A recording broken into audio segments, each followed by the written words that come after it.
ಮುಖ್ಯಮಂತ್ರಿಗಳ ಹತ್ರ ಸಾಕ್ಷಿ ಇದೆ, ಸಭಾಪತಿಯವರ ಹತ್ರ ಸಾಕ್ಷಿ ಇಲ್ಲ ಅನ್ನುವಂತ ಈ ಸಂದಿಗ್ಧ ಪರಿಸ್ಥಿತಿಯಲ್ಲಿ ಯಾರು ಮೇಲು, ಯಾರು ನಿರ್ಣಾಯಕ, ಯಾರು ಆತ್ಯಂತಿಕ? ನಿಮ್ಮ ಕಾಂಗ್ರೆಸ್ಸಿಗರು ಹೇಳ್ತಾ ಇದ್ದಾರೆ ಇದನ್ನ ಇಲ್ಲಿವರೆಗೆ ಎಳೆದದ್ದು ಮತ್ತು ಪೊಲೀಸರ ಮೂಲಕ ಸಿ.ಟಿ. ರವಿ ಅವರನ್ನ ರಾತ್ರಿ ಬಳಸಿಕೊಂಡ ರೀತಿ, ನಡೆಸಿಕೊಂಡ ರೀತಿ ಇದು ಅತ್ಯಂತ ತಪ್ಪಾಗಿದೆ.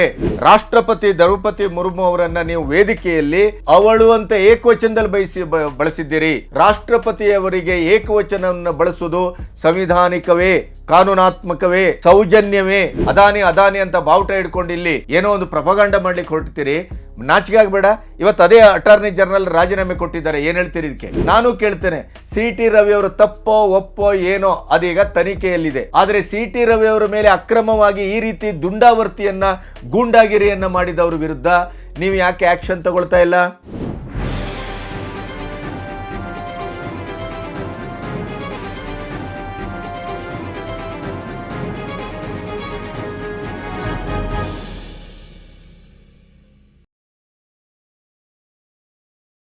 ನಮಸ್ತೆ, ಬಿ ಗಣಪತಿ ನ್ಯೂಸ್ ಚಾನಲ್ಗೆ ಸ್ವಾಗತ.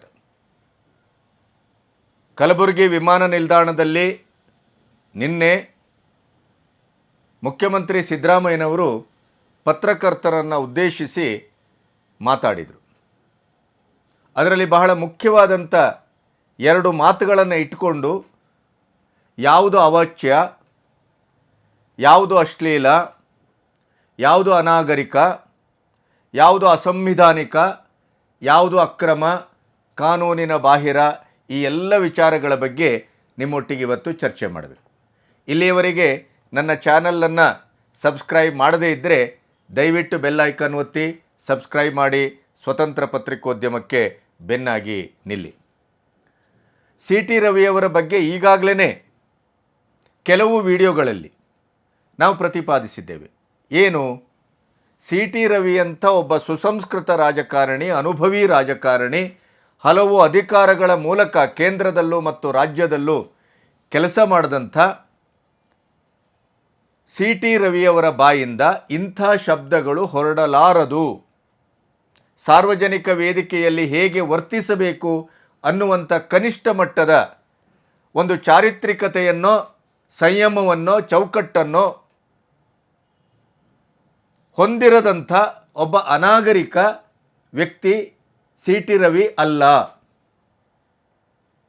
ಹಾಗಾಗಿಯೇ ಸಿ.ಟಿ. ರವಿ ಈ ಮಾತನ್ನು ಆಡಿರುವ ಸಾಧ್ಯತೆ ಇದೆಯೇ? ಫ್ರಸ್ಟ್ರೇಷನ್ ಪ್ರಾಸ್ಟಿಟ್ಯೂಟ್ ಅನ್ನುವಂಥ ಒಂದು ಸ್ಥಿತ್ಯಂತರವನ್ನು, ರೂಪಾಂತರವನ್ನು ರಾಜಕೀಯ ಕಾರಣಕ್ಕಾಗಿ ಮಾಡಲಾಗಿದೆಯೇ ಅನ್ನುವಂಥ ಪ್ರಶ್ನೆ ನನ್ನನ್ನು ಸೇರಿ ಇಡೀ ರಾಜ್ಯದ ಜನತೆಯನ್ನು ಕಾಡ್ತಾ ಇದೆ. ಒಂದು ಪಾಯಿಂಟ್.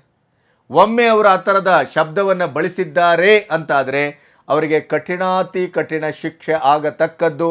ರಾಜಕೀಯದಿಂದ ಅವರನ್ನು ಸಂಪೂರ್ಣವಾಗಿ ಬರ್ಖಾಸ್ತು ಮಾಡಬೇಕು. ಅದರ ಜೊತೆಗೆ ಒಬ್ಬ ನಾಗರಿಕ ಸಮಾಜದ ಹೆಣ್ಣುಮಗಳಾಗಿ ಲಕ್ಷ್ಮೀ ಹೆಬ್ಬಾಳ್ಕರ್ ಅವರು ಈ ಶಬ್ದದ ಬಳಕೆಯ ಸತ್ಯಾಸತ್ಯತೆಯ ಅರಿವಿಲ್ಲದೇನೆ, ಒಂದು ಸ್ಪಷ್ಟತೆ ಇಲ್ಲದೇನೆ ತನ್ನ ಮೇಲೆ ಈ ರೀತಿಯ ಒಂದು ಅವಾಚ್ಯ ಶಬ್ದವನ್ನು ಅವರು ಬಳಸಿದ್ದಾರೆ ಅನ್ನೋದನ್ನು ಇಟ್ಟುಕೊಂಡು ಒಮ್ಮೆ ರಾಜಕೀಯ ಅಸ್ತ್ರವಾಗಿ ಈ ಪ್ರಕರಣವನ್ನು ಬಳಸಿದ್ದಾರೆ ಅಂತಾದರೆ ಅವರು ಹೆಣ್ಣಿನ ಕುಲಕ್ಕೆ ಶಾಪ. ಮತ್ತು ಅವರು ಕೂಡ ರಾಜಕೀಯದಲ್ಲಿ ಇರಕೂಡದು. ಅವರು ಕೊಲೆ ಬೆದರಿಕೆ, ಕೊಲೆಗಾಡಕ, ಕೊಲೆಪಾತಕ ಅಂತ ಶಬ್ದವನ್ನು ಬಳಸಿದ್ರಿಂದ ಅವ್ರ ಮೇಲೂ ಕಾನೂನು ಕ್ರಮ ಆಗಬೇಕು. ಅದರ ಜೊತೆಗೆ ಒಮ್ಮೆ ಈ ಆರೋಪಿ ಸ್ಥಾನದಲ್ಲಿ ನಿಂತಂಥ ರವಿಯವರನ್ನು ಸಾಂವಿಧಾನಿಕವಾದ ಚೌಕಟ್ಟಿನಲ್ಲಿ ಸರ್ಕಾರ ನಡೆಸ್ಕೊಂಡಿದೆಯೇ? ನಿನ್ನೆ ಇದೇ ಕಲಬುರಗಿಯ ವಿಮಾನ ನಿಲ್ದಾಣದಲ್ಲಿ ಹೇಳ್ತಾರೆ, ನಮ್ಮ ಹತ್ರ ವಿಡಿಯೋ ಮತ್ತು ಆಡಿಯೋ ಸಾಕ್ಷಿ ಇದೆ. ಹಾಗಾದರೆ ಸಭಾಪತಿಯವರು ನಮ್ಮ ಕಡತಗಳಲ್ಲಿ ಯಾವುದೇ ಸಾಕ್ಷಿ ಇಲ್ಲ ಅಂತ ಹೇಳಿದ್ದು ಸುಳ್ಳ? ಮುಖ್ಯಮಂತ್ರಿಗಳ ಹತ್ರ ಸಾಕ್ಷಿ ಇದೆ, ಸಭಾಪತಿಯವರ ಹತ್ರ ಸಾಕ್ಷಿ ಇಲ್ಲ ಅನ್ನುವಂಥ ಈ ಸಂದಿಗ್ಧ ಪರಿಸ್ಥಿತಿಯಲ್ಲಿ ಯಾರು ಮೇಲು, ಯಾರು ನಿರ್ಣಾಯಕ, ಯಾರು ಆತ್ಯಂತಿಕ? ಸುಪ್ರೀಂ ಕೋರ್ಟಿನ ಆರ್ಡರ್ ಪ್ರಕಾರ ಸಂವಿಧಾನಾತ್ಮಕವಾಗಿ ಯಾವುದೇ, ಅದು ಮೇಲ್ಮನೆ ಇರ್ಬೋದು, ಕೆಳಮನೆ ಇರ್ಬೋದು, ಕೇಂದ್ರ ಇರ್ಬೋದು, ರಾಜ್ಯ ಇರ್ಬೋದು, ಅಧಿವೇಶನ ನಡೀತಾ ಇರುವಂಥ ಸಂದರ್ಭದಲ್ಲಿ ಆ 4 ಗೋಡೆಗಳ ಮಧ್ಯೆ ನಡೆಯುವಂಥ ಯಾವುದೇ ಘಟನೆಗೂ ಸಭಾಪತಿಗಳೇ ಅಂತಿಮವಾದಂಥ ನಿರ್ಣಾಯಕರು, ಜಡ್ಜು, ನ್ಯಾಯಾಧೀಶರು. ಇದು ಸಂವಿಧಾನಾತ್ಮಕವಾದದ್ದು, ಕಾನೂನಾತ್ಮಕವಾದದ್ದು ಮತ್ತು ಸಂಸದೀಯ ವ್ಯವಹಾರದ ರೀತಿ ಮತ್ತು ನೀತಿ. ಅಲ್ಲಿ ಅವರು ಹೇಳ್ತಾರೆ, ನಿಮ್ಮ ಒಂದು ಆತ್ಮಾವಲೋಕನಕ್ಕೆ, ಆತ್ಮಾನುಸಂಧಾನಕ್ಕೆ ಬಿಟ್ಟ ವಿಚಾರ, ಆ ರೀತಿಯಲ್ಲಿ ಇದನ್ನು ಬಗೆಹರಿಸ್ಕೊಳ್ಳಿ. ಕಡತದಿಂದ ಶಬ್ದವನ್ನು ತೆಗಿಬಹುದು ಅಥವಾ ಪರಸ್ಪರ ಸಂಧಾನ ಮಾಡಬಹುದು. ಹಿಂದೆಲ್ಲ ಆಗಿದೆ ಇಂಥ ಶಬ್ದಗಳು, ಇಂಥ ನಡವಳಿಕೆಗಳು ಅಲ್ಲಿ ಕೇಂದ್ರದಲ್ಲೂ ಆಗಿದೆ, ಇಲ್ಲೂ ಆಗಿದೆ. ಇದೇನು ಹೊಸ್ತಲ್ಲ, ಚರಿತ್ರೆಯ ಪ್ರಥಮ ಪುಟ ಆರಂಭ ಆದದ್ದೇನಲ್ಲ. ಆದರೆ ಸಭಾಪತಿಗಳ ಅನುಮತಿಯನ್ನು ಪಡೆಯದೇನೆ, ಅವರ ಮಾರ್ಗದರ್ಶನವನ್ನು ನಿರಾಕರಿಸಿ ಏಕಾಏಕಿ ಪೊಲೀಸರನ್ನು ಬಳಸಿದ್ದು, ನೋಟಿಸನ್ನು ಕೊಡದೇ ಇರುವಂಥದ್ದು, ಸಭಾಪತಿಯವರು ಯಾವುದೇ ರೀತಿಯಲ್ಲೂ ಅಧಿಕೃತವಾಗಿ ಪೊಲೀಸ್ ಇಲಾಖೆಗೆ ಯಾವುದೇ ಕಾನೂನಾತ್ಮಕವಾದಂಥ ಕ್ರಮವನ್ನು ಕೈಗೊಳ್ಳದೇ ಇದ್ದರೂ ಕೂಡ ಸಿ ಟಿ ರವಿಯವರನ್ನು ಅನಾಮಿಕವಾಗಿ, ಅಕ್ರಮವಾಗಿ, ಕಾನೂನು ಬಾಹಿರವಾಗಿ ಎತ್ತಾಕೊಂಡದ್ದಲ್ಲದೆ ಅವರನ್ನು ಇಷ್ಟು ಕ್ರೂರವಾಗಿ ಒಬ್ಬ ಜನಪ್ರತಿನಿಧಿಯನ್ನು ಯಾವುದೇ ಸರ್ಕಾರ ನಡೆಸ್ಕೊಂಡ ಉದಾಹರಣೆ ಇಲ್ಲ. ಅಷ್ಟರ ಮಟ್ಟಿಗೆ ಕ್ರೂರವಾಗಿ ಅವರನ್ನು ಕೊಲೆ ಮಾಡುವ ಸಂಶಯವನ್ನು ಸ್ವತಃ ಸಿ ಟಿ ರವಿ ಅಲ್ಲ, ಒಬ್ಬ ಸಾಮಾನ್ಯ ರಿಕ್ಷಾ ಡ್ರೈವರಿಂದ ಹಿಡಿದು ಪ್ರತಿಯೊಬ್ಬರು ಹೇಳ್ತಾ ಇದ್ದಾರೆ ಅವರನ್ನು ಕೊಲೆ ಮಾಡುವ ಸಂಚನ್ನೇ ಮಾಡಿದ್ರು ಅವರು ಅಂತ. ಈ ಥರದ ಹಿನ್ನೆಲೆ ಇರುವುದರಿಂದಲೇ, ಅಂದರೆ ರಾಜ್ಯ ಸರ್ಕಾರ ಆರಂಭದಲ್ಲೇ ಪೊಲೀಸ್ ಇಲಾಖೆಯನ್ನು ಬಳಸ್ಕೊಂಡು ಎಷ್ಟು ತುಚ್ಛವಾಗಿ, ನಿಕೃಷ್ಟವಾಗಿ, ಕ್ರೂರವಾಗಿ ನಡೆಸ್ಕೊಂಡಿದೆ ಅನ್ನೋದನ್ನು ಹೈಕೋರ್ಟು ಸರ್ಕಾರಕ್ಕೆ ತಪರಾಕಿ ಹಾಕಿ ಸ್ಥಳದಲ್ಲೇ ಅವರನ್ನು ಜಾಮೀನು ಕೊಟ್ಟಿದ್ದೇನೆ ಬಿಡಿ ಅಂತ ಹೇಳಿದರು. ಅಂದರೆ ಕಾನೂನು ಯಂತ್ರವನ್ನು, ಪೊಲೀಸ್ ಇಲಾಖೆಯನ್ನು ಆಡಳಿತ ಪಕ್ಷ ದ್ವೇಷ ರಾಜಕಾರಣಕ್ಕೆ ಯಾವ ರೀತಿ ಬಳಸ್ಕೊಂಡಿದೆ ಅನ್ನೋದನ್ನು ಇವತ್ತು ನಾವು ವಿವರಿಸಬೇಕಾಗಿಲ್ಲ. ಈ ಕಾರಣಕ್ಕಾಗಿ ಸಿ ಟಿ ರವಿ ಮತ್ತು BJP ನ್ಯಾಯಾಂಗ ತನಿಖೆಯನ್ನು ಕೇಳ್ತಾ ಇರೋದು. ನ್ಯಾಯಾಂಗ ತನಿಖೆ ಯಾಕೆ ಆಗಬೇಕು ಅಂತ ಕೇಳ್ತಾ ಇರೋರು. ಪೊಲೀಸ್ ಇಲಾಖೆ ತನಿಖೆ ಆಗ್ತದೆ, ಪೊಲೀಸ್ ಇಲಾಖೆಯ ತನಿಖೆಯ ವೈಖರಿ ನೋಡಿ ಆಯಿತು, ಪೊಲೀಸ್ ಇಲಾಖೆ ಅರೆಸ್ಟ್ ಮಾಡುವ ತನಿಖಾವನ್ನು ನೋಡಿ ಆಯಿತು, ಪೊಲೀಸ್ ಇಲಾಖೆ ಎಷ್ಟು ನ್ಯಾಯಬದ್ಧವಾಗಿ, ಕ್ರಮಬದ್ಧವಾಗಿ, ಕಾನೂನು ಪ್ರಕಾರ ನಡ್ಕೊಳ್ತದೆ ಅನ್ನೋದನ್ನು ನಾವು ನೋಡಿ ಆಗಿದೆ. ಅದೇ ಕಾರಣಕ್ಕಾಗಿ ಇವತ್ತು BJP ಎಲ್ಲ ಸಾರ್ವಜನಿಕರು ಕೇಳ್ತಾ ಇದ್ದಾರೆ ನ್ಯಾಯಾಂಗ ತನಿಖೆ ಆಗಬೇಕು. ಆಮೇಲೆ ಆಡಿಯೋ ವಿಡಿಯೋ ಸಾಕ್ಷಿ ಇದೆ ಅನ್ನೋದನ್ನು ಮುಖ್ಯಮಂತ್ರಿಗಳು ಸಾರ್ವಜನಿಕವಾಗಿ ಪತ್ರಕರ್ತರಲ್ಲಿ ಹೇಳುವ ಮೂಲಕ ಸಭಾಪತಿಯವರನ್ನು ಓವರ್ಟೇಕ್ ಮಾಡಿದ್ದಾರೆ ಅಂತ ನಾನು ಭಾವಿಸ್ತೇನೆ. ಸಭಾಪತಿಯವರ ಹಕ್ಕಿನ ಇತಿಮಿತಿಯ ಮೇಲೆ ದಾಳಿ ಮಾಡಿದ್ದಾರೆ ಮುಖ್ಯಮಂತ್ರಿ ಅಂತ ಭಾವಿಸ್ತೇನೆ. ಸಭಾಪತಿಗಳನ್ನೇ ಸಂಶಯದಿಂದ ಮುಖ್ಯಮಂತ್ರಿ ನೋಡ್ತಾ ಇದ್ದಾರೆ ಅಂತಲೂ ನಾನು ಭಾವಿಸ್ತೇನೆ. ಯಾಕೆಂತಂದರೆ ಹೊರಹಟ್ಟಿಯವರು ತನ್ನಲ್ಲಿ ಯಾವುದೇ ಸಾಕ್ಷ್ಯ ಇಲ್ಲ ಅಂತ ಹೇಳ್ತಾರೆ. ಹಾಗಾದರೆ ಮುಖ್ಯಮಂತ್ರಿಗಳು ನಮ್ಮಲ್ಲಿ ಸಾಕ್ಷ್ಯ ಇದೆ ಅಂತ ಹೇಳ್ತಾರೆ. ಆ ಸಾಕ್ಷ್ಯದಕ್ಕೆ ತುಣುಕುಗಳನ್ನು ಟಿ ವಿಯಲ್ಲಿ ಬಿಡುಗಡೆ ಮಾಡಲಾಗಿದೆ. ಅದು ಎಲ್ಲಿಂದ ಬಂತು, ಹೇಗೆ ಬಂತು ಅನ್ನೋದು ನನಗೂ ಗೊತ್ತಿಲ್ಲ ಅಂತ ಹೊರಟ್ಟಿಯವರೇ ಹೇಳಿದ್ದಾರೆ. ಹಾಗಾದರೆ ಈ ಅಕ್ರಮ ದಾಖಲಾತಿಯನ್ನು ಯಾರು ಮಾಡಿದ್ದು? ಅಕ್ರಮ ವಿಡಿಯೋವನ್ನು ಮಾಡಿದ್ದು ಯಾರು? ಆ ವಿಡಿಯೋ ಮಾಡಿದ್ದಾರೆ ಅಂತಾದರೆ, ಅದನ್ನು ಸಾರ್ವಜನಿಕವಾಗಿ ಬಿಡ್ತಾರೆ ಅಂತಾದರೆ ಇದು ಅಡಲ್ಟ್ರೇಟೆಡ್ ವಿಡಿಯೋ ಅಲ್ಲವೇ, ಮಾರ್ಫಿಂಗ್ ವಿಡಿಯೋ ಅಲ್ಲವೇ? ಇದನ್ನು ಉದ್ದೇಶಪೂರ್ವಕವಾಗಿ ಮಾಡಿದ ಒಂದು ಹೊಸ ಕೃತ್ರಿಮ ವಿಡಿಯೋ ಆಗಿರ್ಲಿಕ್ಕೆ ಸಾಧ್ಯ ಇಲ್ಲವೇ? ಈ ಎಲ್ಲ ಪ್ರಶ್ನೆಗಳು ಇಲ್ಲಿ ಹುಟ್ಕೊಳ್ತವೆ. ಅದರ ಮೇಲೆ ಅವಾಚ್ಯ ಶಬ್ದ, ಅನಾಗರಿಕ ಶಬ್ದ, ಸಿ ಟಿ ರವಿಯವರು ಬಳಸಿದ ಪದ ಅತ್ಯಂತ ಅನಾಗರಿಕವಾದದ್ದು. BJPಯ ರಾಷ್ಟ್ರೀಯ ಪದಾಧಿಕಾರಿಯಾಗಿದ್ದ ರವಿ ಬಾಯಲ್ಲಿ ಇಂಥ ಮಾತು ಬರುವುದು ನಾಚಿಕೆಗೇಡು ಅಂತ ಹೇಳಿದ್ದಾರೆ. ಆದರೆ ನಾವೊಂದು ಮಾತು ಹೇಳಬೇಕು ನಿಮಗೆ. ಮುಖ್ಯಮಂತ್ರಿಗಳು ಇದೇ ಸಿದ್ದರಾಮಯ್ಯನವರು ತಮ್ಮ ಕಾರ್ಯಚಟುವಟಿಕೆಯ ಅವಧಿಯಲ್ಲಿ ಹೆಣ್ಣುಮಕ್ಕಳನ್ನು ಹೇಗೆ ಬಳಸ್ಕೊಂಡಿದ್ದಾರೆ ಅನ್ನೋದರ ಬಗ್ಗೆ ನಿಮಗೆ ಒಂದು ವಿಡಿಯೋದ ಚಿತ್ರಣವನ್ನು ತೋರಿಸ್ತೇವೆ. ಮೊದಲನೇದಾಗಿ, ಇದೇ ಸಿದ್ದರಾಮಯ್ಯನವರು ಕಾರ್ಯಕರ್ತರಿದ್ದಂಥ ಒಂದು ಸಂದರ್ಭದಲ್ಲಿ ಒಬ್ಬಳು ಗೌರವಾನ್ವಿತ ಹೆಣ್ಣುಮಗಳು ತನ್ನ ಸಮಸ್ಯೆಯನ್ನು ಬಂದು ಹೇಳಿಕೊಳ್ಳುವಂಥ ಸಂದರ್ಭದಲ್ಲಿ ಅತ್ಯಂತ ಕ್ರೂರವಾಗಿ, ಬಹುಶಃ ಜನಪ್ರತಿನಿಧಿಗಳು ಬಿಡಿ, ಮುಖ್ಯಮಂತ್ರಿಯೋ ಸಚಿವರೋ ಯಾರೇ ಆಗಲಿ ಬಿಡಿ, ಅವರಿಂಥ ವರ್ತನೆಯನ್ನು ಮಾಡಕೂಡದು, ಅಕ್ಷಮ್ಯ ಅದು ಅನಾಗರಿಕ ಶಬ್ದದ ಆಚೆಯದ್ದು. ಆದರೆ ಒಬ್ಬ ಸಾಮಾನ್ಯ ಮನುಷ್ಯ ಕೂಡ ವರ್ತಿಸಬಾರದ ರೀತಿಯಲ್ಲಿ ಈ ಹೆಣ್ಣುಮಗಳೊಟ್ಟಿಗೆ ಮುಖ್ಯಮಂತ್ರಿಯವರು ಸಿದ್ದರಾಮಯ್ಯನವರು ವರ್ತಿಸಿದ್ದಾರೆ ಅನ್ನೋದು ಇವತ್ತು ವಿಡಿಯೋ ಸಾಕ್ಷಿ ಇದೆ ನೋಡಿ. ಒಬ್ಬ ಹೆಣ್ಮಗಳಿಗೆ ಬಹಳ ತುಚ್ಛೀಕರಣವಾಗಿ ಮಾತಾಡಿದ್ರು ಕೂಡ, ಅವಹೇಳನಕರ ಮಾತಾಡಿದ್ರು ಕೂಡ ಅದಕ್ಕೆ ಸಪೋರ್ಟ್ ಮಾಡ್ತಾರ ಅವರು.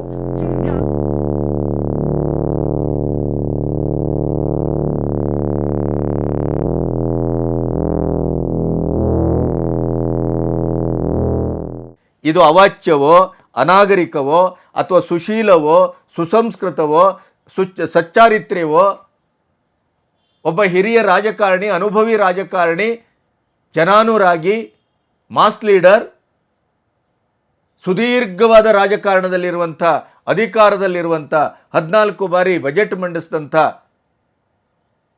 ಇದೇ ಸಿದ್ದರಾಮಯ್ಯನವರು ಈ ಹೆಣ್ಣುಮಗಳ ವಸ್ತ್ರಾಪರಣ ಮಾಡಿದ್ದಾರೆ.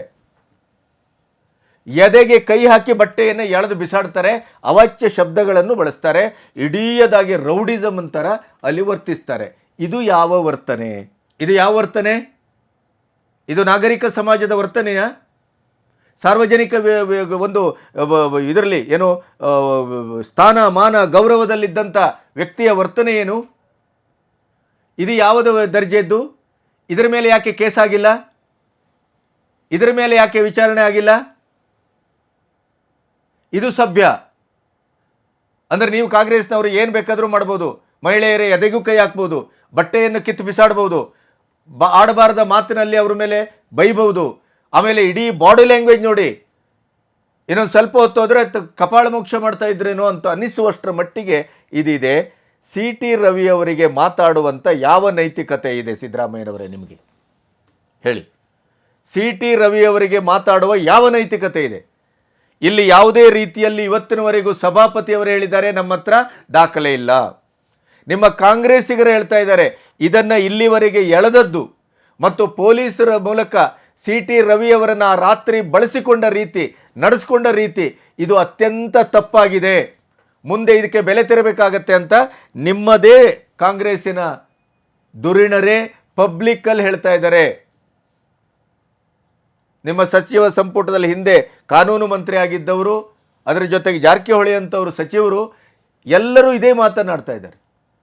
ಅಂದರೆ ನಿಮ್ಮದೇ ಆಡಳಿತದ ನಿಮ್ಮದೇ ಸದಸ್ಯರಿಗೂ ಕೂಡ ನಿಮ್ಮ ಈ ಕ್ರೂರ ವರ್ತನೆ, ನೀಚ ವರ್ತನೆ, ಕಾನೂನು ಬಾಹಿರವಾದ ವರ್ತನೆ ಇದು ಸಹಿಸಲಿಕ್ಕೆ ಸಾಧ್ಯವಿಲ್ಲ ಅನ್ನುವಂಥ ಸಂದೇಶವನ್ನು ಕೊಟ್ಟಿದೆ. ಅದರ ಜೊತೆಗೆ ಪಬ್ಲಿಕ್ಕಲ್ಲಿ ಹೆಣ್ಣುಮಕ್ಕಳೊಟ್ಟಿಗೆ ಈ ಥರ ತಾವೇ ವರ್ತಿಸಿದ್ದೀರಿ ಸಿದ್ದರಾಮಯ್ಯನವರೇ, ನಿಮಗೆ ಯಾವ ನೈತಿಕತೆ ಇದೆ? ಅದರಲ್ಲೂ ಇವತ್ತು ಜಾತಿ ಗಣತಿ ಅಂತೀರಿ, ತಳ ಸಮುದಾಯದ ಅಭಿವೃದ್ಧಿ ಅಂತೀರಿ, ದಲಿತರು ಅಂತೀರಿ, SST ಅಂತೀರಿ, ಸಂವಿಧಾನವನ್ನು ಕೈಯಲ್ಲಿಡ್ಕೊಂಡು ತಿರುಗಾಡ್ತೀರಿ. ದ್ರೌಪದಿ ಮುರ್ಮು ಅಂತವರು ಯಾವ ಜನಾಂಗದಿಂದ ಬಂದವರು, ಎಲ್ಲಿಂದ ಬಂದವರು, ಯಾವ ಸಮುದಾಯದಿಂದ ಬಂದವರು? ರಾಷ್ಟ್ರಪತಿ ದ್ರೌಪದಿ ಮುರ್ಮು ಅವರನ್ನು ನೀವು ವೇದಿಕೆಯಲ್ಲಿ ಅವಳು ಅಂತ ಏಕವಚನದಲ್ಲಿ ಬಳಸಿದ್ದೀರಿ. ರಾಷ್ಟ್ರಪತಿಯವರಿಗೆ ಏಕವಚನವನ್ನು ಬಳಸುವುದು ಸಂವಿಧಾನಿಕವೇ, ಕಾನೂನಾತ್ಮಕವೇ, ಸೌಜನ್ಯವೇ? ನಿಮ್ಮ ನಾಲಿಗೆಯ ಸಂಸ್ಕೃತಿ ಅದು ಸುಸಂಸ್ಕೃತಿಯೇ? ನೀವು ಬಳಸಬಹುದೇ? ಈ ಪ್ರಶ್ನೆ ನಾವು ಕೇಳಬಾರ್ದೇನು? ದ್ರೌಪದಿ ಮುರ್ಮು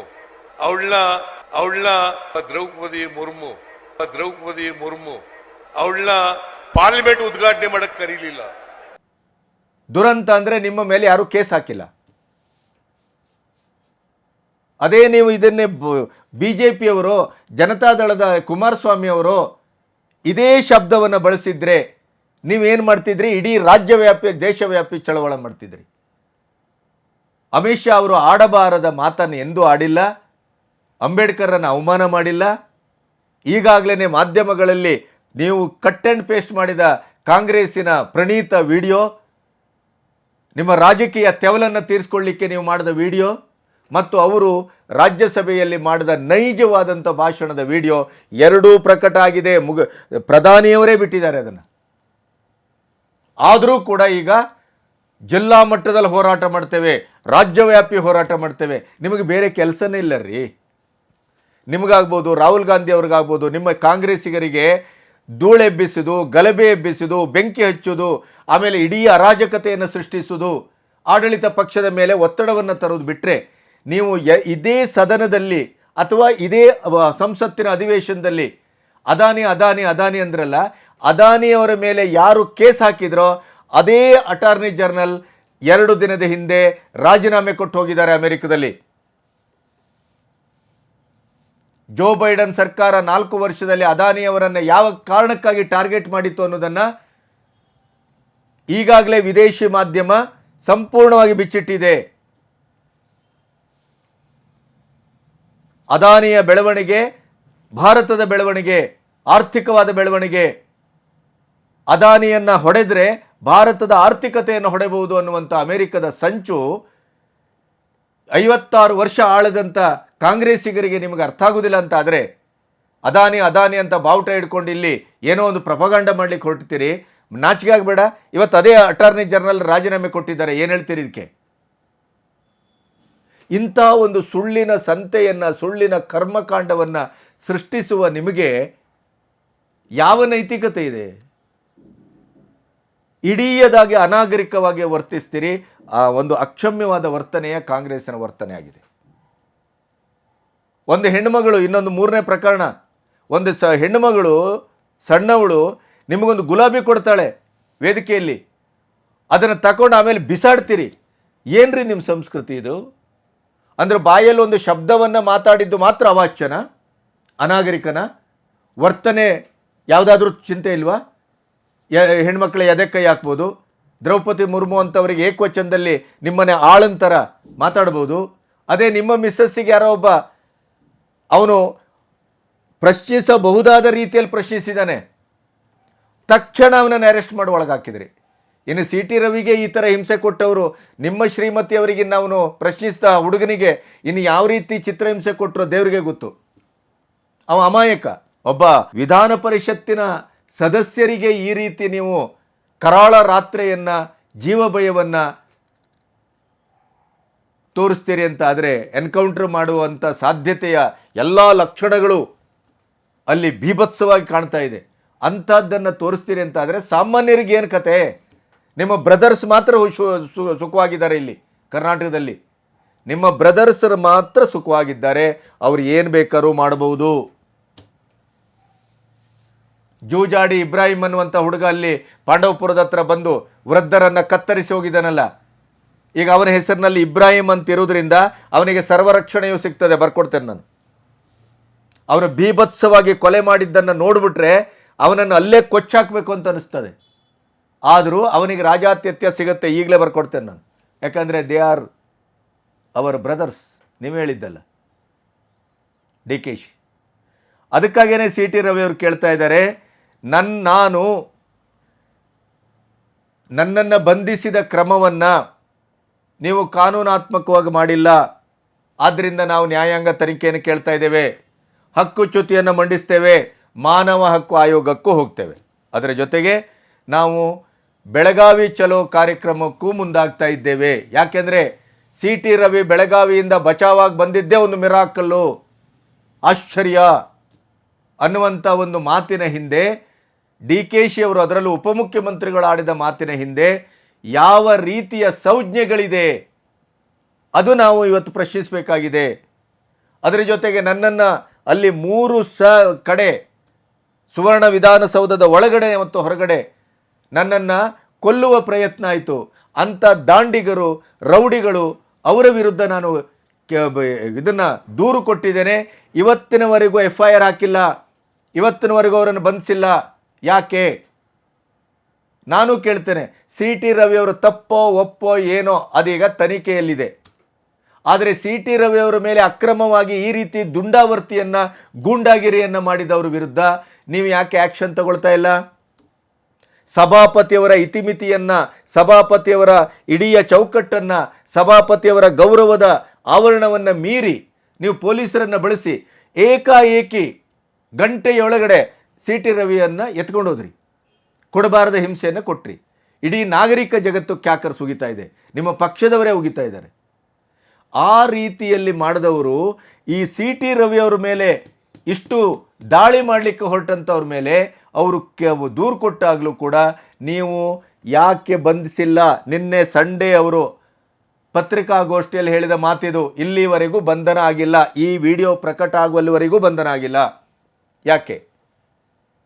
ಕಾನೂನು ನಿಮಗೊಂದು ಮತ್ತು ಅವ್ರಿಗೊಂದೇನು? ಕಾನೂನು ಪ್ರಕಾರ ಅದು ಅಪರಾಧ ಅಲ್ವೇ? ಒಬ್ಬ ಕಸಬನಂತ ದೇಶದ್ರೋಹಿಯನ್ನು ನಾವು ಸಾಕ್ತೇವೆ, ಯಾಕೆಂದರೆ ನ್ಯಾಯಾಲಯದಲ್ಲಿದೆ ಕೇಸು, ಸಾಕ್ಷ್ಯಗಳು ಬೇಕು, ಅದು ಬೇಕು, ಇದು ಬೇಕು. ತಾಜ್ ಮಹಲ್ ಹೊಡೆದದ್ದು ಗೊತ್ತು, ತಾಜ್ ಮಹಲ್ ಹೊಡೆಸಿದ್ದು ಗೊತ್ತು, ಅದರ ಹಿಂದೆ ಯಾವ ದೇಶೀಯ ಶಕ್ತಿ ಇದೆ ಅಂತಲೂ ಗೊತ್ತು, ಎಲ್ಲವೂ ಗೊತ್ತು. ಆದರೂ ಅವನನ್ನು ವರ್ಷಗಟ್ಟಲೆ ಸಾಕಲಿಲ್ವೇ? ಮೇಲಾಗಿ ಅವನು ದೇಶದ್ರೋಹಿಯನ್ನು ಕೂಡ ಅವನನ್ನು ಹ್ಯಾಂಗ್ ಮಾಡಿದಾಗ ಇದೇ ನಿಮ್ಮ ಪ್ರಣೀತ ಪ್ರಪೋಷಿತ ಕೃಪಾಪೋಷಿತ ಮಂಡಳಿ, ನಿಮ್ಮ ಬ್ರದರ್ಸು ಹೋರಾಟ ಮಾಡಲಿಲ್ವೇ? ಪ್ರತಿಭಟನೆ ಮಾಡಲಿಲ್ವೇ? ಇಂಥ ಒಂದು ನೀಚ ಸಂಸ್ಕೃತಿಯನ್ನು ಈ ದೇಶದಲ್ಲಿ ಹುಟ್ಟುಹಾಕ್ತಾ ಇರೋದು, ಇದರ ಭವಿಷ್ಯ ಎಲ್ಲಿಗೆ ಹೋಗಿ ನಿಲ್ಲುತ್ತೆ ಅನ್ನೋದಕ್ಕೆ ಬಹಳ ಭಯಾನಕವಾದಂಥ ನಿರೀಕ್ಷೆ ಇದೆ. ಇಲ್ಲಿಯವರೆಗೆ ಆಡಳಿತ ಯಂತ್ರ ಇಷ್ಟು ದ್ವೇಷ ರಾಜಕಾರಣದ ಮೂಲಕ, ಇಷ್ಟು ಅತ್ಯಂತ ಕರಾರುವಕ್ಕಾಗಿ ಆಡಳಿತಾತ್ಮಕ ವ್ಯವಸ್ಥೆಗೆ ಒಂದು ನ್ಯಾಯ, ವಿರೋಧ ಪಕ್ಷಗಳಿಗೆ ಪ್ರತಿಪಕ್ಷಗಳಿಗೆ ಒಂದು ನ್ಯಾಯ, ಸಾಮಾನ್ಯರಿಗೊಂದು ನ್ಯಾಯ, ಅಲ್ಪಸಂಖ್ಯಾತರಿಗೊಂದು ನ್ಯಾಯ, ಹಿಂದೂಗಳಿಗೊಂದು ನ್ಯಾಯ, ಭಾಳ ಪರ್ಫೆಕ್ಟಾಗಿ ಬೈಫರ್ಕೇಟ್ ಮಾಡಿ ಆಡಳಿತ ಮಾಡ್ತಾ ಇದ್ದೀರಿ. ಇದು ಬಹುತ್ವದಲ್ಲಿ ಏಕತ್ವದ ಮಾದರಿಯ ಅಥವಾ ಸಂವಿಧಾನಕವಾದಂಥ ಮಾದರಿಯೋ, ಕಾನೂನಾತ್ಮಕವಾದಂಥ ಮಾದರಿಯೋ, ಜಾತ್ಯತೀತ ನೀವೇ ತುರುಕಿದ್ದು ಸಂವಿಧಾನದಲ್ಲಿ ಆ ಜಾತ್ಯತೀತ ರಾಷ್ಟ್ರದ ಒಂದು ಭೂಮಿಕೆಯೋ, ಸರ್ವಸಮಾನತೆಯ ಒಂದು ನಿಮ್ಮ ಆಡಳಿತದ ಸೂತ್ರದ ದಂಡವೋ? ಇದು ಏನಿದು ಸಿದ್ದರಾಮಯ್ಯನವರೇ? ನಿಮಗೆ ಕಣ್ಣಿಗೆ ಕಾಣೋದಿಲ್ಲ ನೀವು ಮಾಡ್ತಾ ಇರೋ ತಪ್ಪು? ಇದ್ಯಾವುದು ನೀವು ಮಾಡಿದೆ ಎಲ್ಲವೂ ಸರಿ. ಸಿ ಟಿ ರವಿಯವರು ಬಳಸಿದ ಶಬ್ದ ಮಾತ್ರ ಅವಾಚ್ಯ, ಅನಾಗರಿಕ. ಹೌದು, ಅವರು ಆ ಶಬ್ದವನ್ನು ಬಳಸಿದ್ದಿದ್ರೆ ಸತ್ಯವಾಗೂ ಹೌದು, ಅದಿನ್ನೂ ತನಿಖೆ ಆಗಬೇಕು, ಅದರಲ್ಲಿ ಹಲವಾರು ಹರ್ಡಲ್ಸ್ಗಳಿವೆ. ಆದರೆ ತಾವು ಹೇಗೆ ವರ್ತಿಸಿದ್ದೀರಿ ಅನ್ನೋದನ್ನು ಮತ್ತೊಮ್ಮೆ ನೆನಪಿಸಬೇಕು ಅಂತ ಅನಿಸ್ತು. ಅದಕ್ಕಾಗಿ ಇವತ್ತು ನಿಮ್ಮ ವಿಡಿಯೋ ಸಮೇತ ಈ ಮಾತುಗಳನ್ನು ಆಡ್ತಾ ಇದ್ದೇವೆ. ನಮಸ್ತೆ.